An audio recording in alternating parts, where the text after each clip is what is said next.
These people were drunk and they were very provocative. One of them asked me how I could end up marrying a traitor of the Muganda as if I never saw Nyakole to marry. Yesterday, the group that came to raid our home was a different group.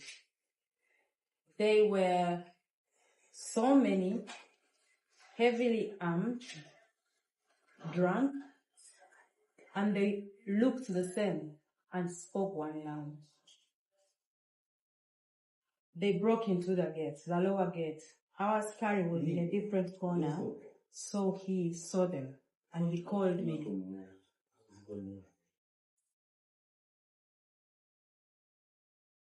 Our askari saw them and called me. I had already gone to bed. I was just preparing to read like one page of my parents' sleep. The askari called me and said, "These men are many, and they are coming in this time." So, in the moment, I got out of the bed, switched off the bed light, then tried to walk out of the bedroom and lock it, looking for a place to hide. But then I realized that was a wise thing to do. I opened the bedroom again, went in, opened the balcony room to make a video of at least some evidence of these people were coming in. I just shot a small snippet thing because already they had ladders and they were climbing to our veranda. So when I shot that, I locked the veranda door again, went in, sent the video to our son Solomon, and I asked him to let people know that we were under attack. Then I called our other son, who is also my brother-in-law, Dax, and I told him, it's finished. These people are coming in definitely. So I walked out of the room, locked the door, and then went down the stairs. When I reached the stairs and looked in the window, there was this big group of men. Every window had like 10 men in it. And they said, "Open the door." They said it in Munyankole. I replied in Munyankole and said I was not going to open. So I passed the stairs, went to the general bathroom, locked the door, and called our neighbor, one of our neighbors. And I said, "We'll have a problem here. Let everybody know." Then I came out of the room.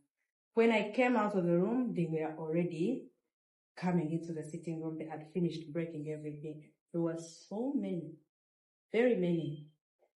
They went to all directions of the house. Ceiling, rooms, kitchen, outside in the compound, on the verandas, my bedroom, kids' bedrooms, bathrooms, everywhere. They were everywhere. They were very many. In that moment, they did not allow me to follow anybody where they were. One of them told me to give them my phone. He came and sat behind me, told me, "Give me your phone." I gave it to him from this angle. He put it in front of me and said, "Give me the password," in Runyankole. And I said back, "I'm not giving you the password." He said, "You're going to give me the password." And I said, "I'm not going to give you the password." He left, went outside on the veranda, came with other 4 men. So when he came back, he went in the same position where he was. He lifted me by the trousers. I was wearing 90 trousers and a shirt. He lifted me by the trousers, lifted me up, and then the one who was standing in front of me strangled me by the neck from the front. And then he told me, "Give me the password." And I told him in his face, "I will not give you the password." The one who was behind here pulled my shirt. So now I was between 2 men. One was strangling me and one was pulling my shirt from there. And you know how the button chokes you here? So the button was choking me. I kicked the man who was in front of me. And when I kicked him in someplace very hurtful, and he walked away, then this one pulled me and all the buttons broke. Then he stayed with the shirt in his hands. So I walked across the room naked. Now, in that room, there were so many men. Some of them just shied away and looked to the side. Some of them kept looking. And there was one sober one.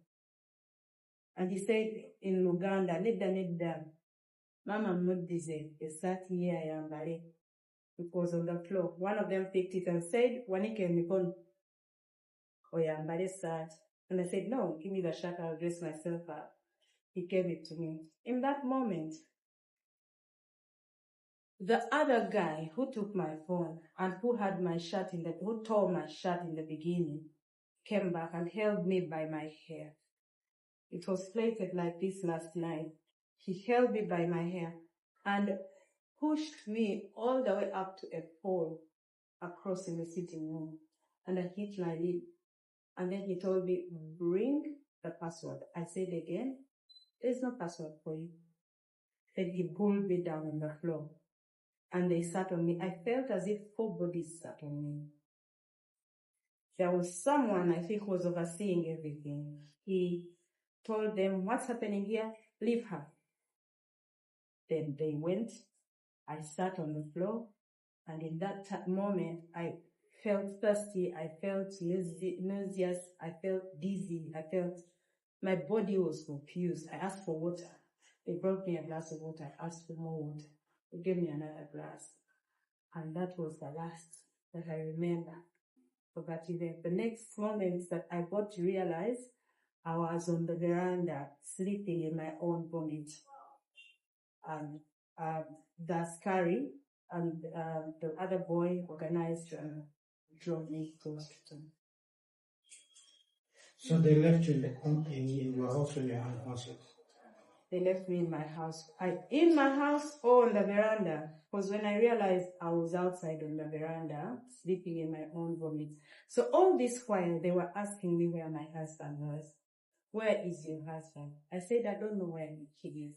They asked me, did you think you would bring your brother here to run on Kampala MP and win? That's not how you come and conquer it. I don't have a brother that ran for any position. They kept asking the askari, where are the children? They beat him. Beat him here on the face. He has another cut on the head. They asked him where the children. He said he didn't know. They asked him where the basement was. Where is the basement? He said, I'm new here. I don't know if there is even a basement here. So they collected everything. Phones, laptops, electricity, chargers, AirPods, anything electrical. They took away our camera system. They went to the ceiling, picked it, broke everything down, left us in the dark. I went. Do you think this means that being said to be genuine? General Mwazi has given my husband an ultimatum of 48 hours. Sometime 3 days ago now. Okay, it's past 48 hours. And he told him to come out of the latrine if that's where he was hiding. Then he said, I am looking for you. And when I find you, I'll treat you the way they treat, was it rebels? Was it Outlaws? Outlaws, yes. Outlaws. So, if someone threatens you to that extent, and they are in an office of power, and they're in control of the army, and all the army outfit, how could you say they're not the one that saved those people? What message do you have for your husband? Wherever he is, he should just do his thing. He shouldn't worry about me. As soon as the doctor says I am good to go, I'm going back to our home. Relax. I am going to be fine. I shouldn't be the reason you leave. You're hiding. You should come at your own timing and when you feel safe. Otherwise, I'm okay.